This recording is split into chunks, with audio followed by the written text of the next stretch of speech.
أعوذ بالله من الشيطان الرجيم بسم الله الرحمن الرحيم يا ربي بالمصطفى بلغ مقاصدنا واغفر لنا ما مضى ya wasi'al karami. Torikoh naon bae pasti kembali ka dinya.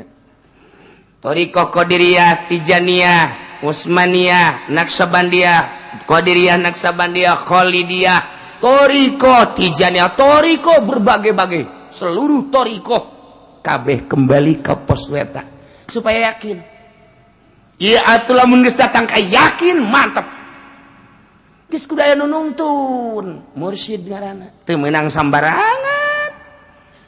Geus kurang ku ari maneh teh ayeuna mah tu kudu melaksanakeun suluk. Suluk teh hiji bahasa dina thariqah jelema nu ngalaksanakeunana ngaranna salik. Suluk teh artina nyucruk jalur mapak tapai. Ari salik adalah nu nyucruk jalur mapai tapai, mapak tapak, mapai tapak. Ngan nu dimaksud suluk di dieu. Suluk maksudna ieu teh nyucruk jalur para wali Allah. Salikna nyucruk makom yakin nu dipigawe ku para wali Allah.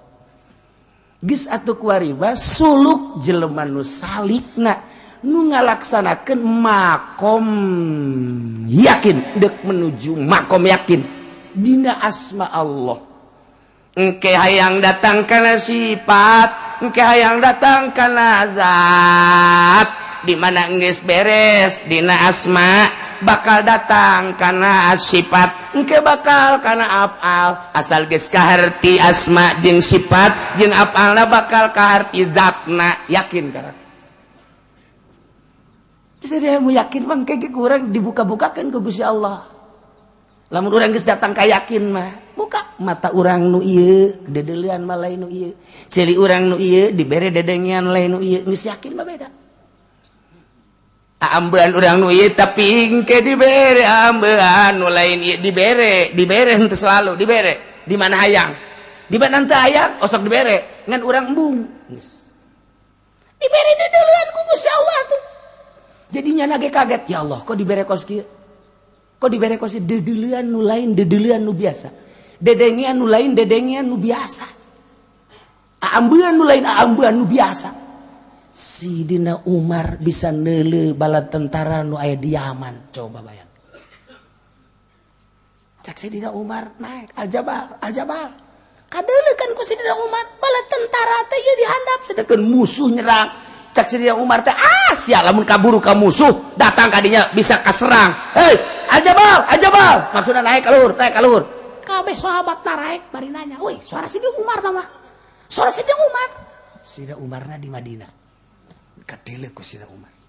Dibere blak, insyaallah.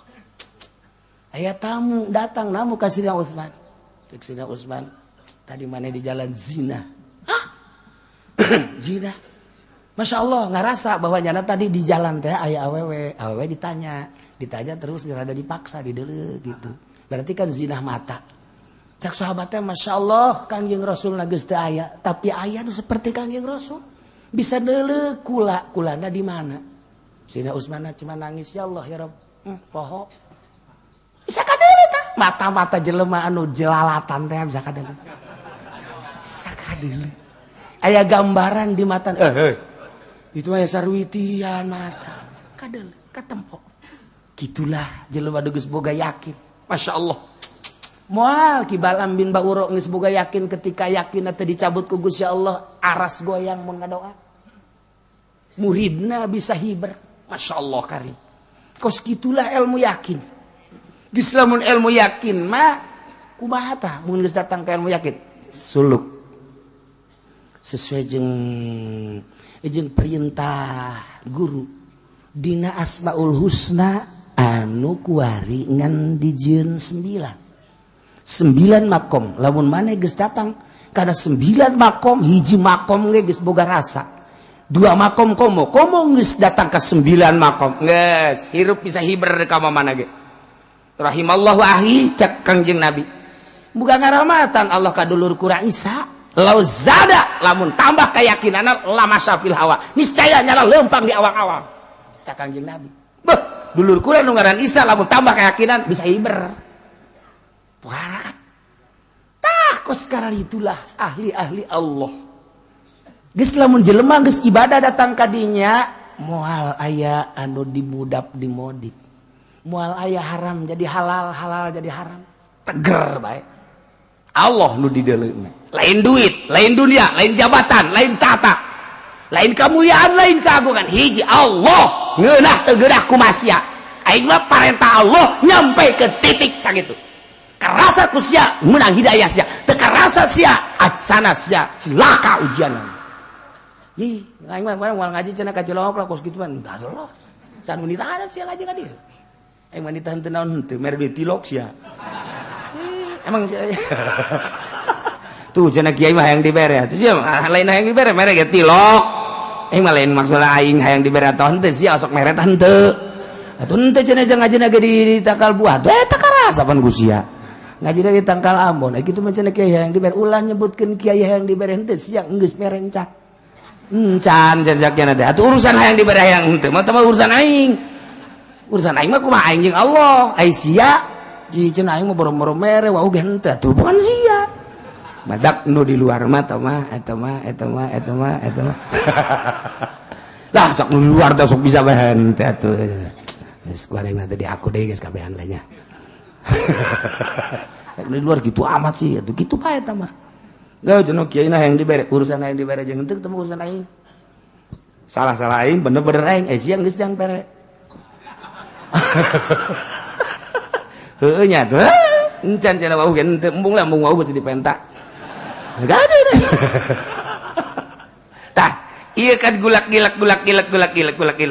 ate urang lempang henteu ka Allah dijieun seperti kitu babari zikir nama ilallah cau gede ilallah aya deui dibere rada gede ilallah panjang zikir lagi doa lagi geus kararieu kieu deui sugan teh geus naik deui seberes deh nah ieulah nu hese datang ka makom yakin mimiti urang mun tobat teh mah tobat terus tobat ka Gusti Allah tobat nage aya 3 rupa tobat syariat tobat thariqah tobat hakikat tobat syariah mah eta teh awamir wan nawahi urusanana zahir perintah jeung larangan kuari naik geus bisa eta mah jang geus sapopoe naik kuari tobat da tobat dina thariqah urusanana qalbu kecenderungan kolbuna kana dunia kecenderungan kolbuna kana nafsu kecenderungan kolbuna kana materi dan lain-lain sebagainya tobatan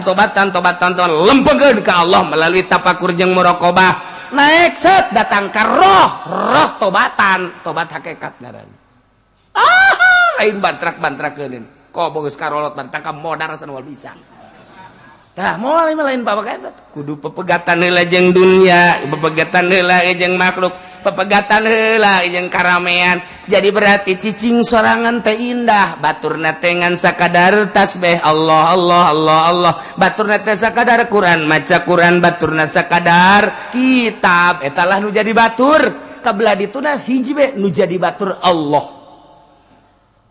kuncina kuari kunci bahagia amat aing teh nyaho ka pangeran anu asli pangeran teh nu ngadamel langit ngadamel bumi katuteusina batur mah gagah jeung sugih teu wauh ka pangeran eta aing mah bahagia dibere nyaho ka pangeran nu asmana Allah masyaallah karim senang luar biasa lantaran Allah mah Ar-Rahman Ar-Rahim Al-Malikul Qudusus Salamul Mu'minul Muhaiminul Azizul Jabbarul Mutakabbir terus senang Masya Allah Allah teh anu boga rahmat Allah teh nu ngarahmatan Allah teh nu Ghafur Allah teh anu maha hampura Gusti urang boga dosa dihampura senang boga pangeran modal gitu. Ketika urang kesusahan rahmat Allah turun senang Masya Allah. Ketika urang butuh dibere ku Gusti Allah senang boga pangeran kos gitu. 2 nomor katilu pangeran nu nyieun langit katut eusina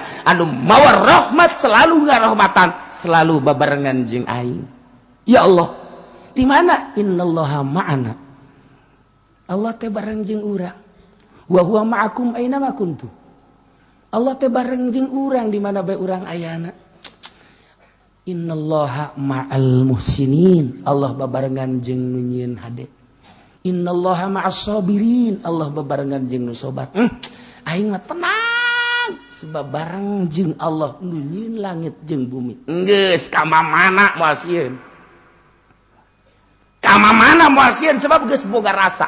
Ilmu teh lain disumut tapi kerasa ku kalbu kerasa ku roh. Yakin ngaranna. Nikmat geus sirup. Udang peuting geus teh sieun sebab Allah bareng jeung aing Allahu Akbar. Teh sieun ka pocong, teh sieun ka kuntilanak. Ya, teu bagus kitu. Aing mah jeung Allah jeung nu bogana. Awas ya bejakeun ku aing sia ka Allah. Kuntilanak goblok sia ka aing. Aing keur bareng jeung Allah bejakeun sia ku aing ka Allah. Tolol sia. Sieun kaya kuntilanak. Aduh, panas. Aing teh balik ka raja aing aja pendi. Oh. Balik jana ka rajana. Minta pertolongan.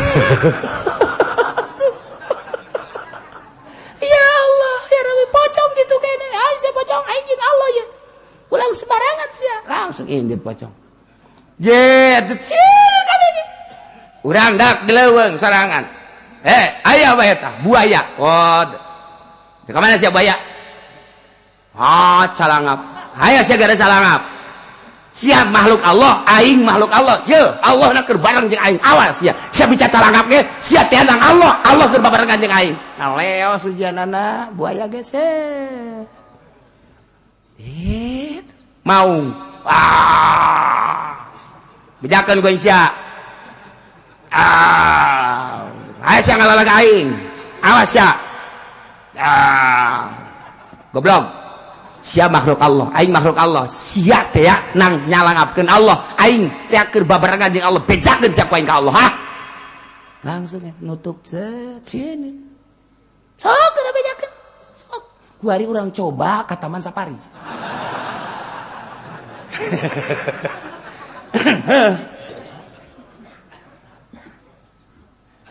Turunkan di mobil kurang aja pendi. Pas di maung deh. Wah, hai. Sia makhluk Allah, aing makhluk Allah. Hah?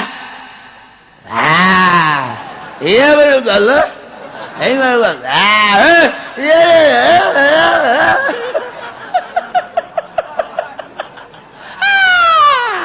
Ku baung dioyak-oyak. Inna lillahi wa inna ilaihi raji'un.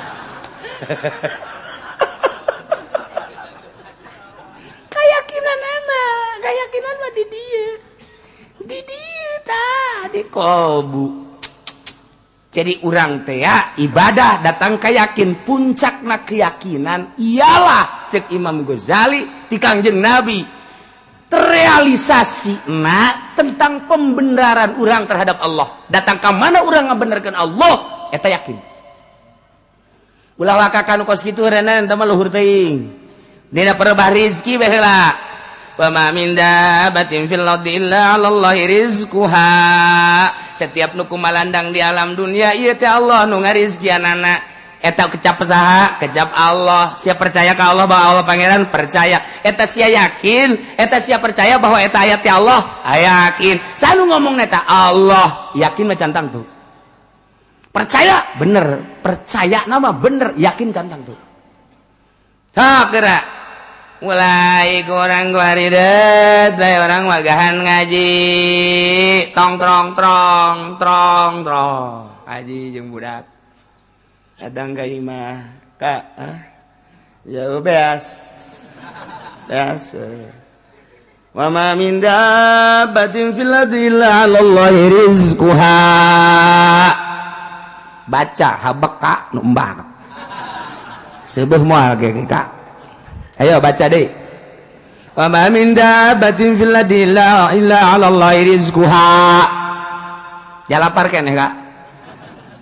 Heuh nya. Geus kieu kumaha tuh? Ngautang sia ka itu ka warung. Ngautang. Engge maerna kongkorong sia tenang. Aduh Kak, ayat ngarusak kongkorong Kak. Baca kurang mah ngagigeg beta. Mulai guys dah. Diuji keyakinan ku Gusti Allah magahan ngaji emang kumaha gitu. Ulah deuleu kiai geus atuh mapan. Ulah deuleu kos Habib Lutfina, ulah deuleu kos Habib Umarna, ulah deuleu kos Kiai Buyana, deuleu keur ngarayapna emang kumaha gitu. Masya Allah, tah kos gitu. Mulai geus dah teh mah geus ngojeknya. Mulai ngojek turunnya na ka syariat berarti. Geus mal naik-naik. Satungtungnya nang ngojek ceknya di Kanjeng Nabi ge bersyariat, berarti nyana bersyariat. Geus teh mah jang contoh doang kan Kanjeng Nabi mah. Apa Kanjeng Nabi butuh? Henteu. Teh mah jang nyontohan bagi jelema anu teu mampu. Kos kitu. Mulai nu dagang karung tani. Eta jelema nu teu boga keyakinan ka Allah. Nu kos sekarang itu teh meng pelehe eta mah kitu. Teu boga keyakinan. Satungtung jelema dagang teu boga keyakinan. Guys, beres. Tani teu boga keyakinan. Usaha teu boga keyakinan. Berarti aduh aing mah lamun teu tani atuh teu dahar kadinya kan. Aduh atuh aing mah mun teu dagang atuh teu dahar. Geus keyakinan jadi dijadi karung dijadikeun pangeran punyana. Tuh, sawah dijadikeun pangeran, pabrik dijadikeun pangeran, PNS, bupati dijadikeun pangeran punyana pagawean. Tak eta teh ngomong geus luhur. Dina syariat mah masalah dagang teh aja urang mah bersyariat. Mantak lamun encan waktuna bertoriko ulah sok totorekatan. Ulah sok totorekatan ulah ngomong. Ente torekatnya apa sih? Ana mah Qadiriyah, ana nyak Nasabandia. Ente di mana musiknya? Ana di sono. Iya udah. Ente dagang apa aja? Tas torekat teh ngobrolkeun dagang goblok. Ente dagang apa? Ana mah dagang itu apa namanya warung kelontongan. Ente ana mah dagang gas. Teh kabeulem gitu ku gas. Nanya ngobrolkeun torekat aju dagang. Nah, kuarikan kos kadar itu. Kula sering biasa kula ditanya, "Kiai torekatnya apa?" Tahu dah saya mah enggak tahu. Geus, aya batur aing mah nanya ka sia moal, ditanya aing teh hayang urusan kos gitu. Aya batur, kalau situ torekatnya apa? Saya Naksabandia. Guru saya mau sono, mursyid sono. Oh, kalau mau udah saya ajak sono. Iya udah beres. Kebal ditanya. Situ dagang apa sih? Saya dagang gas, alhamdulillah. Apa norekat teu meunang dagang? Lain teu meunang. Encan wayah. Norekat ulah sok dagang, ulah sok tani ulah. Keur meujeuhna sulukna deka Allah mungprug paeh hirup-hirup. Antak atuh hese norekat hese saja lemana. Dijawab babarian ya kita kalau enggak norekat enggak kenal Allah. Iya tuh ngomong atuh sacepling-cepling apa bari ngomong mah. Iya kapan kita kenal sama Allah ya kalau enggak norekat ya kagak bisa. Udah kita norekat aja mumpung ada kiainya cenah teh. Tah datangkeun ka yakin. Set sok kumaha ieu datangkeun ka yakin bahwa setiap nu kumaha landang pasti Allah nu ngarizkian sireum teu boga pabrik hirup. Kupu-kupu teu pernah nyada jadi karyawan hirup. Manuk teu pernah nyada boga pabrik hirup. Kunaon atuh sia dibere akal jeung pikiran eleh ku manuk eleh ku sireum eleh ku kupu-kupu sia. Je. Nu matak kuari mah beurit kuari ngahiji jeung urang. Beurit, baheula mah beurit gede teh kan aya di pasar. Pantes lantaran urang pasar mah kos beurit kabeh. Kuari mah tah ka kampung mah ngahiji kuari beurit jeung urang. Urang aya beurit jeung urang teh beurit. Beurit ge ngomong, "Sia nu beurit." Sia nu beurit. Engge nyaho. Cipa sia ngalawan. Mun urang ngomong mah kos kitu tah. Pamajikan urang beurit sia ka pamajikan urang. Sia nu beurit. Dicalakin cokotan bae beurit sia. Salagi sarua deui beurit sia pa beurit-beurit. Bandak bari teh lambang. Beurit ngahiji jeung urang. Kahirupanana geus akur jeung nyana. Tuh terus. Tah ieu tah asal boga yakin. Yakin makan lain disungut di jero hate. Aing boga keyakinan. Yakin teh kan tina ilmu heula. Bahagia nyaho ka pangeran bah pangeran Allah. Allah aing senang jasa Allah teh sebab Allah nusugi sok mereka aing, nusok mereka aing teh aya babarengan jeung aing. Yakin urang ketika urang nah teh di bedak. Atuh tinggal urang. Ba Allah babarengan jeung aing masyaallah. Nyanggakeun sadaya-daya ka Gusti pan bareng jeung abdi. Abdi teh bareng ka Gusti. Abdi makhluk Gusti. Acenah ku dipaehan ku Gusti kudu teu dahar atuh mangga bae. Acenah atuh abdi neuk dibere nyanggakeun sadaya-daya. Allah mah maha kawasa. Ayalah jelema liwat set jelema asli. Ya jelema keur cicing bae. Mam. Mam. Ieu budak cicing bae nya. Mang keur naon ieu? Keur naon? Hayang roti.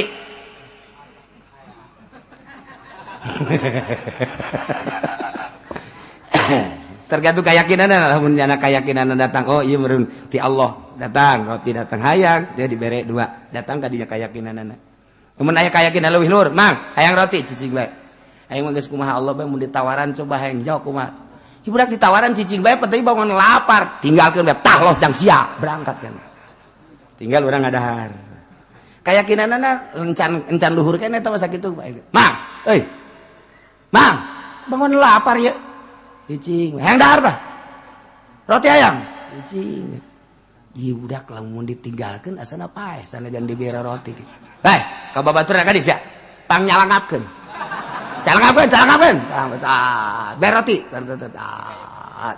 dorong kucai dorong deui darah gedean cak baturan darah gedean dorong deui kucai dorong deui dorong deui tah coba geus sedang bentangana alhamdulillahirabbil alamin eta bisa keur nyoba keyakinan datang ka mana ieu ternyata horenganan lamun urang nyakinna geus tinggi jasa dihuapan ku batur ulah hese-hese nu gering bapak urang batang adahar tah bohong para rakyat bala mun teu dahar geus bahaya ieu mah geus dawet adagan mana mak mak ieu yang geus teu daek dahar heuh sajeun janji bubur coba bieu bubur oh tuh bapak calangapkeun eta aya rezkian keneh mah dicalangapkeun bapak urang calangapkeun inuman seprit mana seprit manya nu gering seprit jang aing iya nu gering itu aing mah kudu seprit tiap aya kena rizkian mah kajen kuku make dicalangapkeun bae rizkina datang ka mana Allah nu ngatur urang tinggal keyakinan bae nu gering ge aya kena rizkian mah ti Gusti Allah datang bae ka beuteungna tah tinggal urang keyakinanana heuh nya teu daya teu upaya orok teu bisa usaha dipangusahakeun atuh urang ge sarua bae lamun urang boga keyakinan orok boga keyakinan ka Allah can loba dosaan kos kitu aki-aki gering kieu dihuapan urang ge mun boga keyakinan kos kitu dihuapan urang urang boga keyakinan geus kieu ka Allah cek pamajikan Kak ieu bangona cicing Kak barang balik ti Cilongo ka kos kieu Kak emang ngaji naon di ditu Kak jadi kos kieu Kak ieu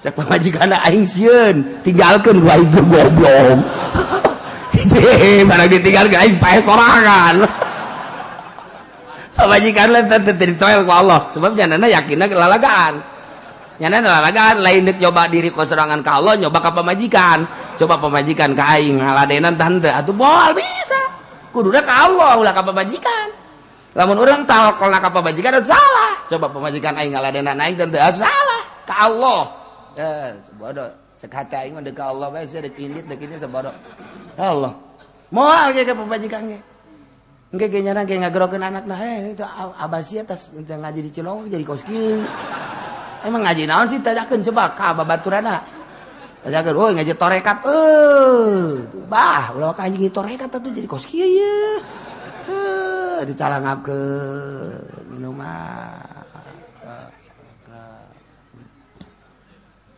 beres Deh. Ngeunaan teu ka ba? Mun aya mah daging kotor.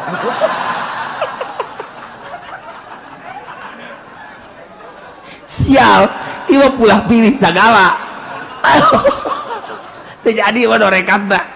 Nya milih os gitu atuh. Aya dorekat mah ku pameran ti Allah. Nu datang ka jadana kumaha ti Allah karak.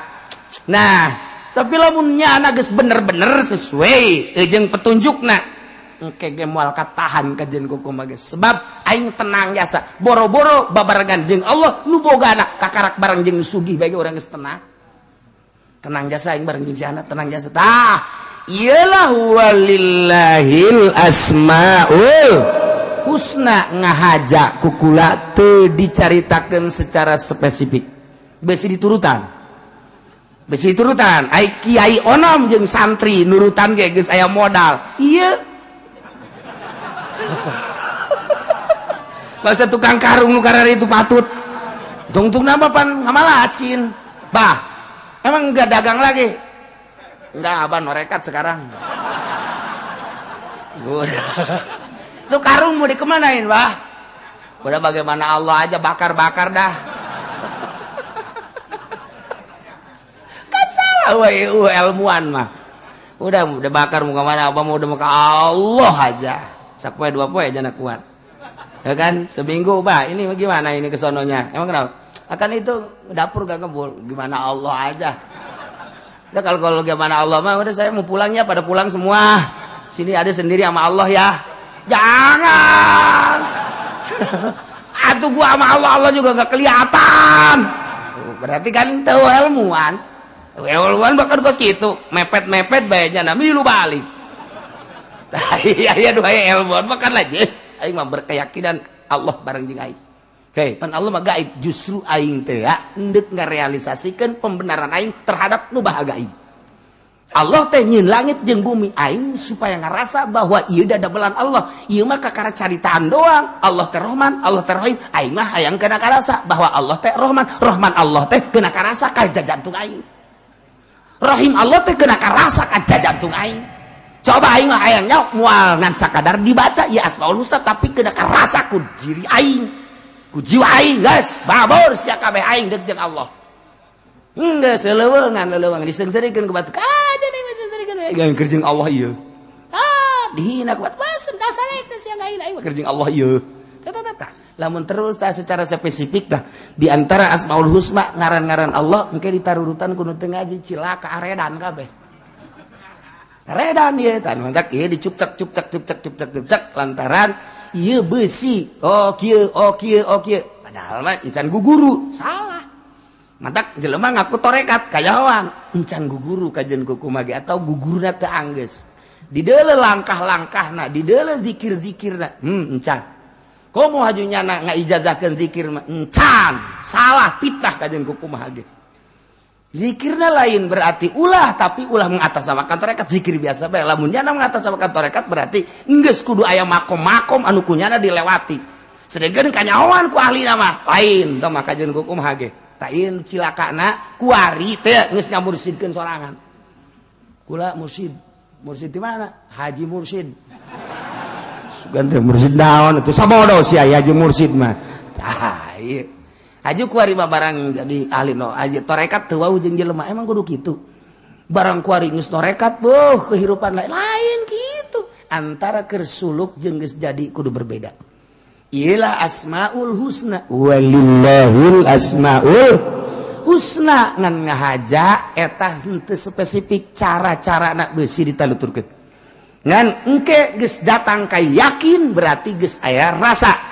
beda jelema ibadah geus boga rasa kemelang kapimplan peuting jeung beurang bakal akur bae neuleuh jelema nu di deuleu makhluk Allah nah adapun urusan mulyana hiji inna akramakum indallahi atqakum selain anu takwa teu dianggap jelema mulia kajen teuing bupati, gubernur, presiden, sugih saadag-adagnyana, sadunya pangsugina, satungtung tetakwa teu dianggap jelema mulia. Sebab jak Allah inna akramakum indallahi atqakum. Nu pangmulia mah nu takwa, lain sugih. Pan di mata urang anu sugih nu mulia. nu gagah nu mulia asal boga mobil wah bagus horenganan menang sabulan dicokot deui ku dewan sial kapipurang datang ka kuari horenganan harta teh ngajadikeun fitnah sok jadi jurang pemisah boro-boro jeung deungeun-deungeun sarumpun jeung sadapur bae urang teh sapejit keur masih keneh sararusah mah beuh sareneuk saigal sapihanean hiji rokok ge babarengan jeung dulur barang kakak melejit wah boga kesempatan di pabrik waduh luar biasa dagang limbahna eta curug ka adina pohara jasa curug teh ka adina cak aing ge sia nuturkeun aing sama tengah jeding sih gas sia aing geus dijadikeun jurang pemisah harta teh padahal mah sapejit teu wauh kuari mah nu jadi kakak kanjuna jadi lantaran mobilna mewah imahna mewah ku batur diagung-agung dikaya-kaya dipuja-puja diraja-raja dulur teu wauh ieu mah di ditu ieu mah di Vietnam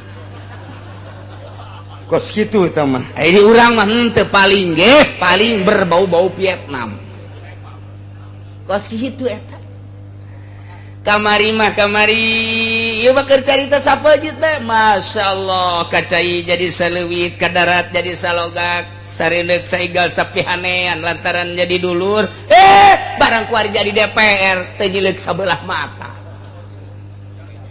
teu wauheun ka dulur teh berarti jabatan DPR sumber fitnah beuh kamari ieu mah sia dulur aing ieu batur aing ieu sobat aing ieu karib aing geus jadi bupati kuari teu wauh saeutik-eutik acan hating tah geus bahasa hating tah bahasa hating tah bahasa mana tah hating teu wauh saeutik-eutik acan mun eueuh hatingan rada deres ieu mah hating masyaallah teu wauh beuh kamari mah babarengan di urang geus barang jadi bupati geus teu wauh berarti jabatan bupati eta jurang pemisah antara dirina jeung masyarakat jadi lain ti kuari orang ti baheula nu mantang aya permintaan ge ti kaum-kaum hartawan ti kaum-kaum nu mulia ka Kangjeng Nabi unggal kami kadinya maneh anjeun Muhammad keur babarengan jeung nu miskin jeung nu palalakit kami ribet asana deuk kadinya na wayahna coba usir heula sakedeung kami deuk asup kadinya Kangjeng Nabi hampir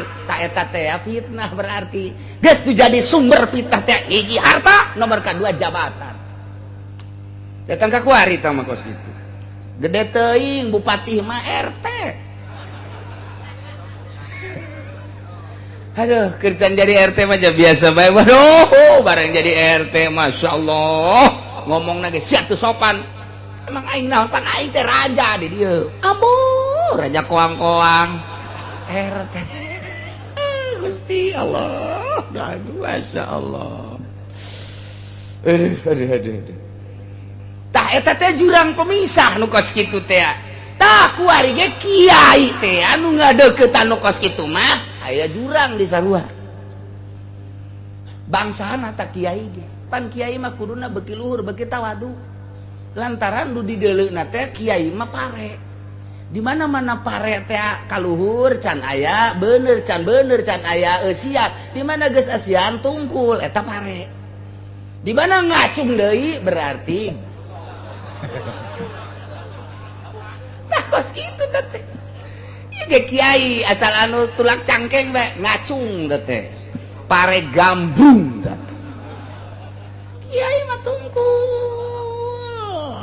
ulah asa aing berarti ilmu nu aya di kiai teh dipake takabur jurang pemisah ilmu profesor mah jeung doktor jadi jurang pemisah ge ku ilmu na meujeuna emang paranti na tah mah emang tah mah jadi suluh neraka ieu bakalna ai kiai mah pan kiai mah lain deui urusan akhirat kok jadi takabur nah ieu kiai ge dibere ilmu teh lain beuki deukeut ka Allah beuki jauh ka Allah ilmuna bakal jadi siksa fitnah teh dunia jadi fitnah jabatan jadi fitnah agung ilmu jadi fitnah nah iyalah sumber fitnah nu mantak ulah Muhammad ulah didengi kahayang-kahayang jeung permintaan-permintaan tokoh-tokoh masyarakat tokoh Mekah kos kitu anjeun mah anjeun bae jeung nu palalakir jeung nu miskin sok anjeun bae eta mah geus jelas imanna ka Allah jeung ka anjeun itu bacan jelas nu mantak Kangjeng Nabi wa yuhibbul fuqara wal masakin wa yajlisu ma'hum ya Allah wa yusayyi'u janaizahum wa la yahkiru faqiran adqa'ul faqra aswa Kangjeng Nabi cintain resepen jasa ka fakir miskin komo setelah ditegur ku Gusti Allah Subhanahu wa taala mantak kiai mah tetep bae kudu jeung nu leutik bae asal kiai geus berpaling ku ari kanu gede nu leutik ditinggalkeun moal kebel deui kiai dinonaktifkan kiai kudu leutik kiai insyaallah diundang ngariung ku fakir mah waktu jangan waktu barang diundang kuno sugih mah waktu ge diaya-ayakeun bisa dengan bisa cenah mareng geus gampang itu mah dibadalkeun bae kanu sejen waduh lantaran nu kadeleuna RP mah geus tinggal ditungguan we teh kieu kos kitu mah moal kebal deui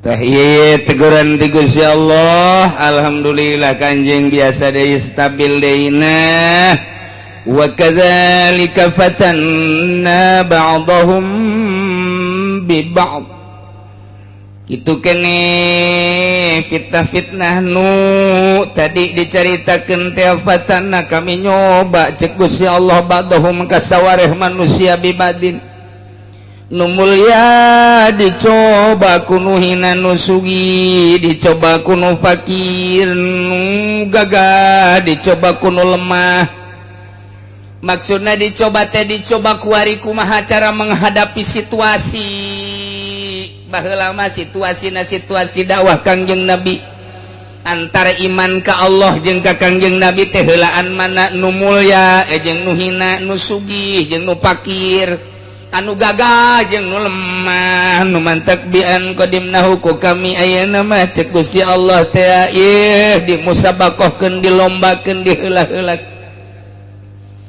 ilal imani kana iman dicoba-coba heulaan mana antara nu mulya jeung anu hina imana ternyata heulaan nu hina heulaan mana anu sugih jeung anu fakir ieu imana ternyata heulaan anu fakir heulaan mana coba nu boga wawasan nu boga jabatan jeung jelema biasa-biasa horenganan heulaan jelema biasa-biasa panderi jelema nu marulya mah percis mun urang ngabangun masjid di lembur urang ngabangun masjid di lembur variasi jelema teh aya nu sugih-sugih di lembur urang bae nu setengah sugih aya anu handap nu handap mah pohara sambutanana surak lagi luar biasa setuju anu sugih mah setuju geus kasieun nanti heula ketika cek panitia teh kumaha ku urang ku ari mah lamun ditulis make kelas kira-kira kelas 1 kelas 2 kelas 3 1 juta teh nu pake setuju kabeh tinggal nu sugih ulah kitu sedekah mah besi teh ikhlas geus kasieun nanti heula bae lah atuh sadatangna bae sedekah mah sok make tulisan-tulisan kos kitu geus ulah pokona samerena bae nu fakir mah setuju bae nu susah mah setuju bae nu sugih nu teu setuju mere ngider kuari RT kawan nu fakir mah nu 100 nu 200 nu 1000 nu 10.000 sabogana nyana bae geus indah jasa tuh nu sugih mah mere leutik isin mere gede hook ya bujang na didinya kemana bapak Pak Haji aja tadi naik motor bener sih ya je emang terjauhan dia poe ngider jangan jajana tadi naik motor padahal mah aya di handapun bale nyiksa awak coba aya RT ngider aya di handapun bale naonan coba je nyana ngintip RT geus berangkat hakara kudang deui nginum teh botol blon teh coba Eta nu sugih. Kepergok, aya. Diharap-harap ceknya nanti kamari. Bisa nu sugih mah geus kitu. Bari kenal di masjid ieu keramik. Kurangna sabaraha kurangna? Atuh jak geus kumpulan kabeh mah kurangna 100 meter deui. Hayu bae heulanan ke ka kurangna Pak Haji. Pokona ke kurangna Pak Haji geus hayu bae heulanan batur meter gampang sakit 100 meter ieu. Nya nanaekeun geus tinggal 50 meter. Hayu teruskeun heulanan. Teruskeun heulanan. Haji tinggal 10 meter deui. Lah aing mah kagok 10 meter mah sararia bae heulanan. Kayak aing mah nu gede atuh, nu leutik henteu, nu gede henteu. Eta nu sugih di Vietnam eta. Lah, masyaallah, nu pakir apa sekarang itu. Siap. Boga duit tah, teu boga duit tanaga nu pakir. Masyaallah, aya nu sugih ya Allah. Ieu mah sakadar loloba. Sok aya nu kitu aya nu teu bae nu sugih. Iyalah baheula dicoba ku iman ka Allah, iman ka Kangjeng Nabi Muhammad sallallahu alaihi wasallam. Ternyata heula anu pakir batan nu sugih, heula anu hina batan nu mulya, heula anu lemah batan anu kuat. Iyalah fatanna ba'dahum bi ba'd. Maksudna liyaqulu wa haula'i manallahu alaihim min bainina. Lantaran nu sugih tinggalen kuno fakir ketika manehanna nandek iman ka Allah jeung ka Rasul teh aya gengsi. Anu mulya teh kapiheulaan kuno hina ketika deuk iman teh aya gengsi boga rasa harga diri. Kumaha aing ke lamun aing iman teh meureun cak pakir tuh nya nuturkeun urang jatungtung nama tapak embung-embungna nu sugih dikitukeun.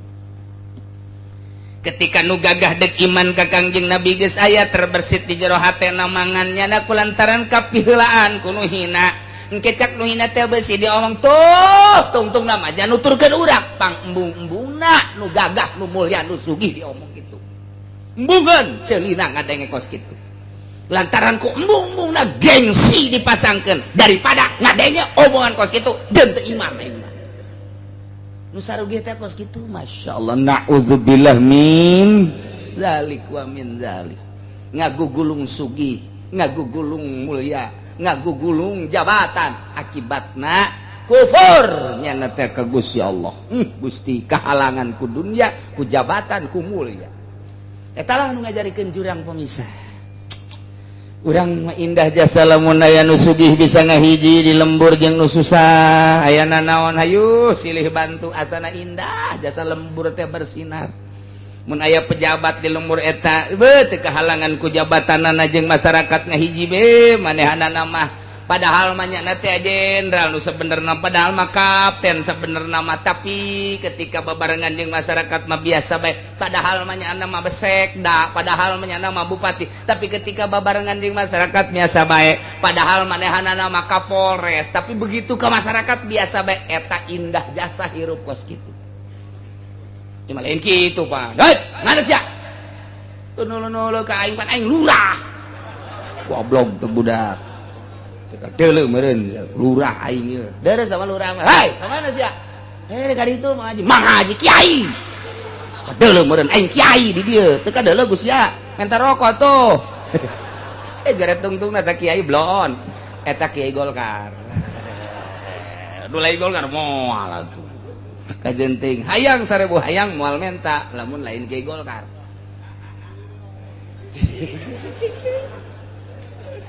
Jakula masarardih ku ari mah aya pangajian di masjid panggungna gede diayakeunana ku barakan didat kandidat beres bae ai prak beres kiai-kiai dihareupeun panggung ai prak aya orkes di dinya eta kiai kunaon cara ricing bae cek nyana kesempatan emas je tol atuh balik atuh kiai aya kos kitu mah atuh cek nyana pancan sasalaman can dibere ongkos belon beta. Nah iyalah kiai Golkar teh kos kitu taram teh habak kiai kos kitu. Nyai mah gila ngeliat kiai kos kitu eta. Masya Allah teu boga harga diri, jibara duit sih di ongkosanana. 100.000 naon hartina 100.000 500 balikeun ka baso beak buku 1 juta cara 1 juta ya Allah naon hartina 1 juta otakna kudu diseuseuh tak kieu kos kitu itu masalah gua ada aya kos kitu balik geus ulah kudu sasalaman cenah teu boga duit lempah ye cenah capek tumungan sia kunaon ka dinya ya kula mah sedih jasa kula di watak macet aya naon eta oh ja itu mah kiai mah lulu ja make udang-udang di dituna aya anu keur masyaallah happy keur nyanyi si Iteung ya Allah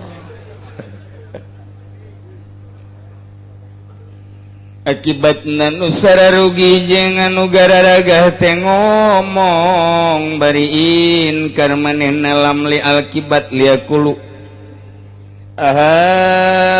ulai manallahu alaihim min bainina ceuk anu sarugi jeung ceuk anu maruli apakah nu palalaki eta nu ku Allah dibere nugraha ieu dibere pituduh dibere hidayah heuh law kana mahum alaihi hudan masabakuna ilai lamun kalakuannya na pagaweannya na iman teh eta teh aga jadikeun pituduh atuh moal kapiheulaan aja urang mah mun nya ge nya na meunang hidayah moal kapiheulaan urang mah urang sugih mun nya kos kitu teh bener atuh moal kapiheulaan pan urang mah boga jabatan mun nya kos kitu teh bener hidayah moal kapiheulaan pan urang mah gagah ye ulah dianggap nu hina teh kararitu teh meunang hidayah andai kata eta hidayah kami moal kapiheulaan ngomongna kos kitu kan ngabacok aku eta baheula tadi Mekah teh kos kararitu tadi Mekah andai kata kuari aya di lemur urang eta teh seseleran urang Mekah baheula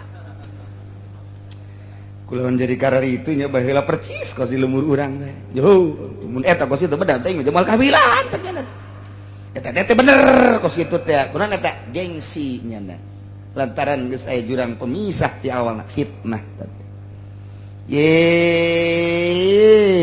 cek Gusti Allah kunaon kararitu ngomongna alaihissallahu bi'alama bisyakirin apakah teu nyahoon kitu Gusti Allah ka jelema anu salalukuran ka Gusti Allah leuwih uninga ka jelema anu bersyukur ka Gusti Allah sehingga Allah nuduhkeun ieu mah jelema hina bersyukur ka Gusti Allah dituduhkeun ku Gusti Allah lemah bersyukur ka Gusti Allah dituduhkeun ku Gusti Allah atuh jalma cogat takabur ku harta jadi takabur teh dituduhkeun ku Gusti Allah ku gagah takabur teh dituduhkeun ku Gusti Allah ku boga jabatan takabur teh dituduhkeun muakin acak-acakan ka ditu masyaallah ana urang alhamdulillah maling memaling cuman aman-aman bae ja salamet ge di pandangan urang siapa bakal diteruskeun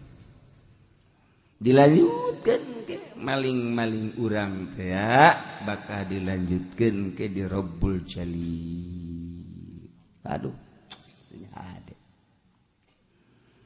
komo ieu mah gitu naon ngaranna harta rakyat wah eta matung bahkan rakyat dage engke bakal demo di yaumil mahsyar dana-dana anu kudu disalurkeun ka jalan nu kudu disalurkeun ka pembangunan kantor dan lain sebagainya hajuh henteu watung ya Allah ya Rabb iya begitu Zaid maling panggil kuno berwajib polisi geus urusanana tah bawa ka polsek tidinya dibawa deui ku ari ka kejaksaan sidang saha ieu pelaporna ternyata Zaid maling motor nuki Umar pelaporna adalah Khalid atawa Umar sorangan geus atuh Umar mudai sebagai pendakwa atuh Zaid muda ale sebagai nu terdakwa sidang pak kuat bener teu Zaid baling motor Umar ya tuh aya geus saya tanda bukti mandek ngahelak kumaha atuh lamun jalalujur mah atuh ngeunaheun jelema arayang bae dilapor kuari wagan teu jujur hese Umar lapor bahwa Zaid pelaku maling motor Umar sakadar lapor doang teu dibiayaan yang neangan cadu kudu diteangan cadu ieu cadu make cadu moal aya we polisi leangan sosoranganan tanpa dimodalan moal aya kiamat subro eta hese di urang dibakar terbunuh keluarga bakar atuh lapor karena bapak terbunuh lamun salapor-laporna doang hajun teh dibiayaan datang ka orai jang-jangan moal diteaan di Indonesia ieu di Indonesia kos kitu dilaporkan bantut bahkan gede hitut bantut namun dibiayaan terus eta ge lamun pelakuna anu wajar ditangkap lamun teu wajar ditangkap atuh geus teh kejadian di urang aya rangda dibawa ku abri terus lang sabulan sanggeus sabulan kan atuh ieu diteangan ku keluarga ternyata horenganan aya bangke di salah satu kontrakan otomatis lapor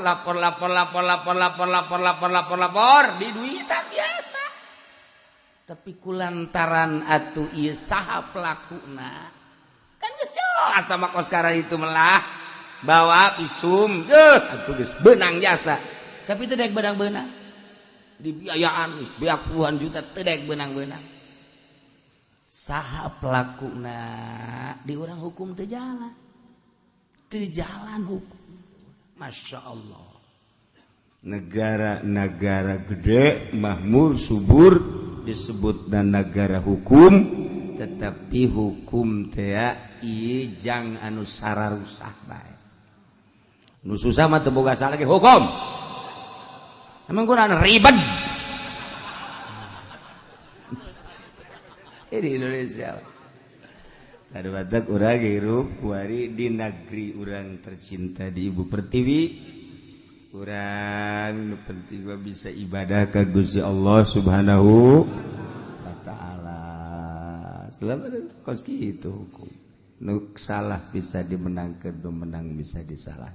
Waduh tuntas. Lamun ngadenge urang cara ngaji mah geunah naju tararuntas bae. Terus sadajan urang ngadengekeun pengacara ge hakim atuh ngeunah naju tararuntas praktek nama Masya Allah ternyata Zaid menerima karena dakwaan Ki Umar memang bener-bener aya saksi-saksi untuk menetapkan bahwa Zaid adalah melakukan maling motor Ki Umar. Kita bisa mengelak di samping ayat saksi tanda bukti ayat. Berarti malingnya ya guys tadi soblow 500.000 minimal atau ya mio berit mio berit tegablek meren siapa bener mio 15 juta bener dah tuh urut kan cilok beli nu anyar teka beli nu anyar mah urut ge kredit kene insyaallah ya otomatis Zaid cek hakim pada saat ini maka Anda dinyatakan telah melakukan nyolong motor Ki Umar. Dengan demikian Anda akan dieksekusi. Waduh, langsung diketrok palu, trok, cegur. Potong leungeun atas sakita. Tagenkeun cara motongna ge teu meunang coba kadi ku bakal pesola lauran saya. Edang. Siapa sok kumaha make ini semua teu meunang. Jalan ka? Langsung make goljuk pedang. Ces. Sekaligus. Jadi ulah make dua kali sekali. Teu nyeri kan sekaligus. Maksudnya liwat. Tapi kan setting aja nyeri. Masyaallah. Maka Ki Zaid kuari geus eueuh leungeunan yakni geus eueuh. Epek-epekan geus eueuh dampal leungeunan sakitu potongna sakit. Nu diharapkan Ki Zaid dipotong leungeun teh kan supaya tobat. Tapi ternyata Masya Allah terus-terusan maling deui bae. Maling deui bae nya geus berarti persekongkolan jeung syaitanir rajim. Jeung setan.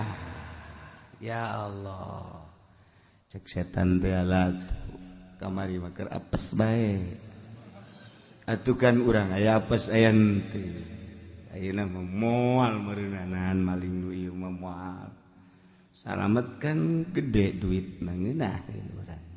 Batur mamacul nyupir pabrik ieu mah sapira motor batur dicokot aja urang dijual kan indah.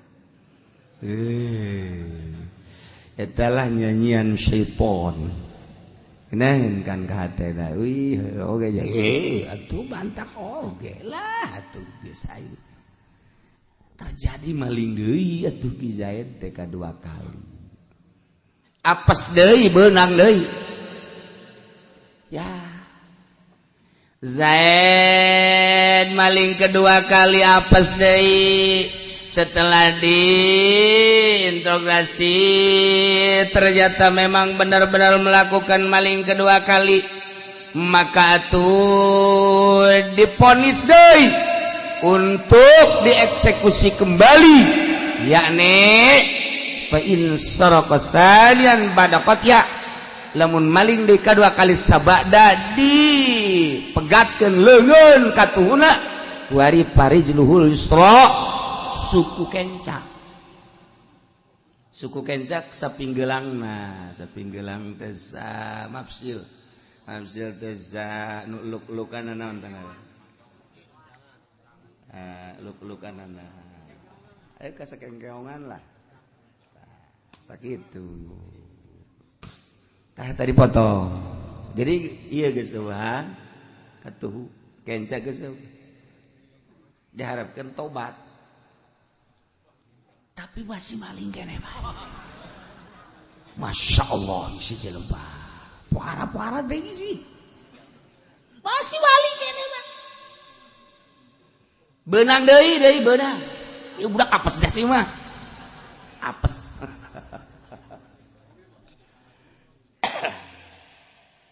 Urang lamun masih kene sieun ka jelema mah tuh hirup moal beres. Lamun geus sieun ka Allah kara. Saya kurang teu make helm. Lau polisi ya. Si ada ka polisi. Geus datang we ka lampu merah di kukun teh culak cet polisi ya berebelos sedur bae. Teu make aturan.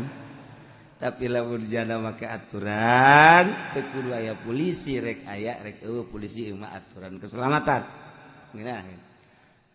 mau ka Allah mah deuk aya deuk eueuh polisi deuk aya eueuh nu bogana aing mah jasieuna ka Allah aman.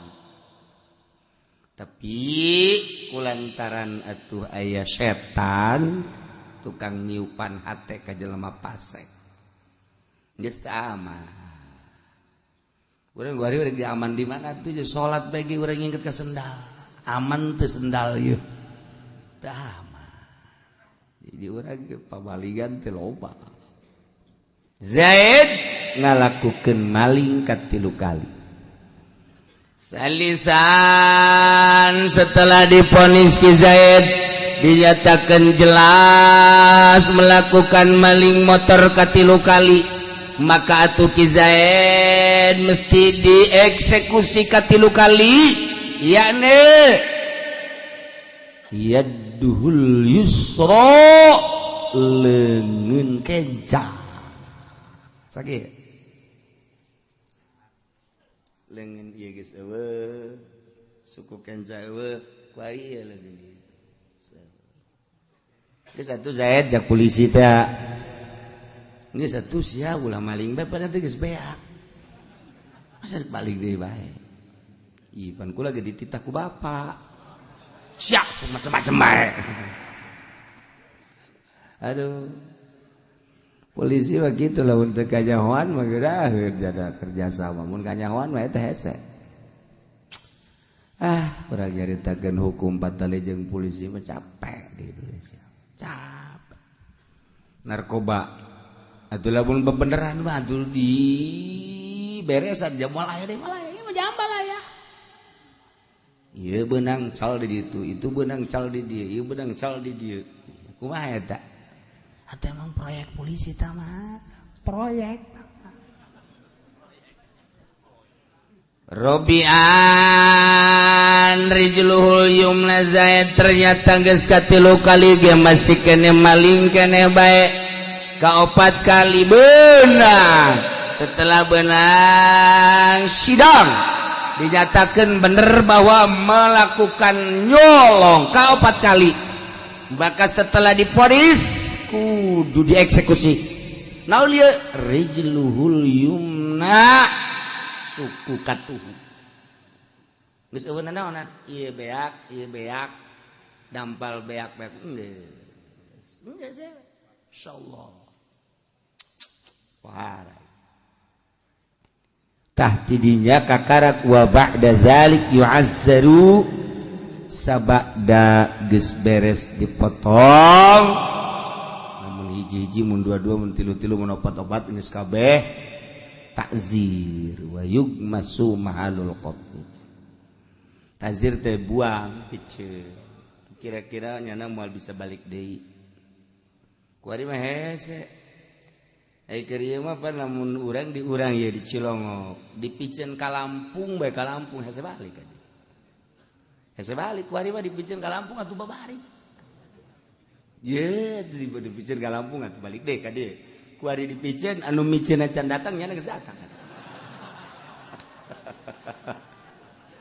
babari kos nu mondok embung dipaksa ku bapana dianterkeun bae ka pondok geus beres bapana mah teh di jalan pan tenang-tenang bae datang ka imah aya geus aya deui ijazah ieu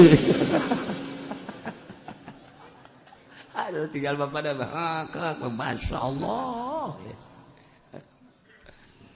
itu boga bagian wah hese bae paksa ge ai boga bagian wah babari antak urang ngadoa ka Allah janu boga nama Allah kos kuari urang ya di negara Indonesia teh pinuh ku kekhawatiran lain khawatir letik-letik khawatir teh gede sebab ditinggali langkah-langkah pemerintah menyebelah terutama polisi nuku urang katingali kasaksian ku mata kok kieu ieu semestida lain kieu kok kieu oh berarti aya kazaliman opar timbullah khawatir terlalu khawatir urang datang geter-geter kieu can puguh can karupan sia kunaon ieu ngageter angsyun besi perang perangna ge encan besi atuh kakarake besi Tapi kan lamun perang orang kumaha Aduh ulah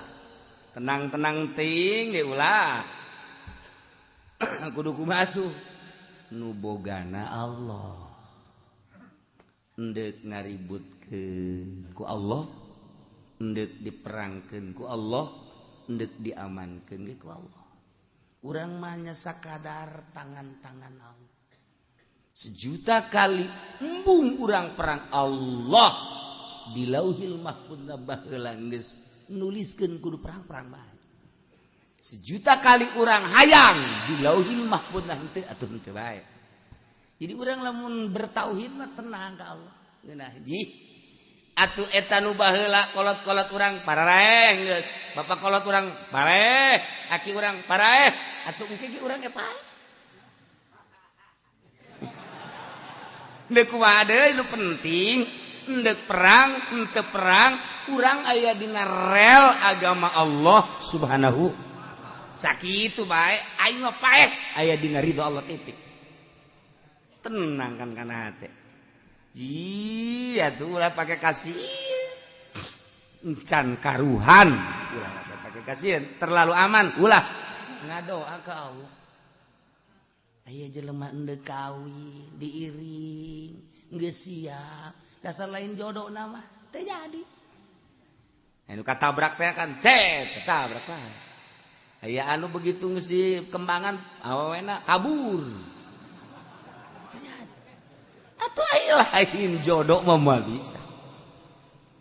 bisa anu di limbangan teh anu kukule caritakeun lalaki diiring teh datang turun di mobil loh tah tinggal ngalengka ka imahna dong di ditu aya naik motor jeger we nabrak panganten selesaikan pengantin tinggal pengantin awewe na ieu mangankaningkan hajat atuh kan geus ngondang geus dikembangan kan eangan santri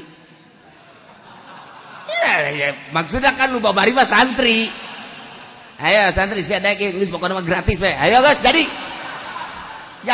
santri di panganten geus pan teu puguh teu ngaruh teu bawa angin hujan ya nama jadi panganten bae teu mayar henteu daon henteu daripada ieu teu lanjut pan ya langsung masya Allah horenganan eta teh kabogohna teh masya Allah karim teh nasib bapan kos kitu nasib kos kitu tuh urang kuari mah sakadar utar atur teori-teori kilah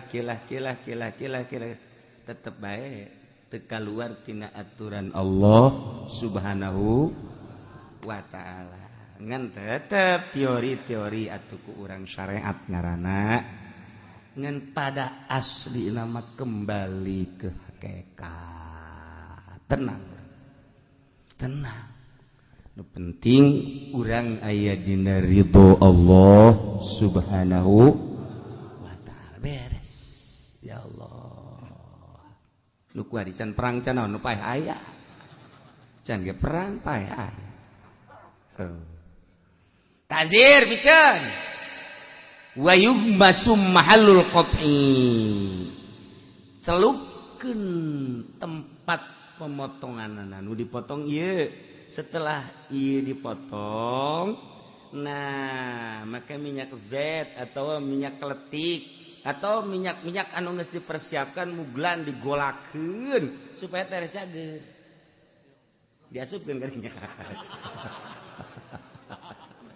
tere cager maksudna mangpet lamun kena minyak anu ngerecek mangpet getih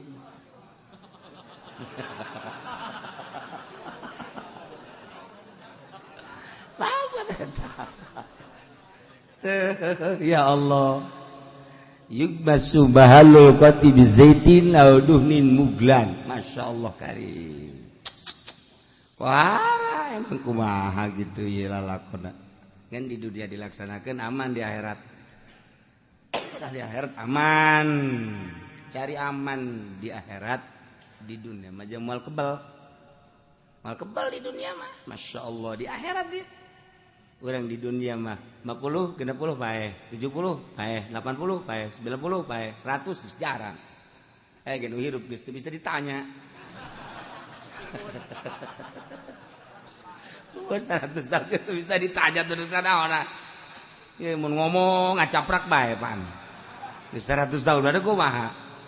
Ya Allah, ka pamajikan isuk-isuk ge terus bae pan. Beurang terus bae sakalina henteu bae. Geus teu ngatur. Geus teu ngatur aki-aki tah.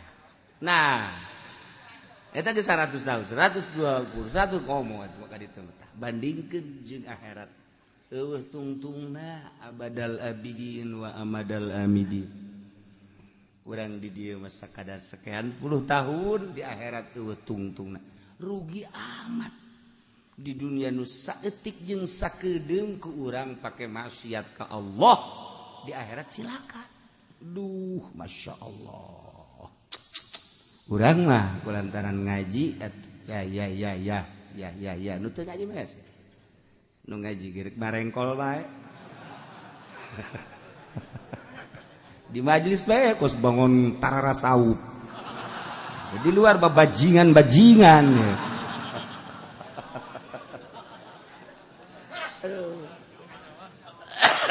Ngan rada deres urang aiku ngaji-ngaji teh iman. Aya be rem-rem setik.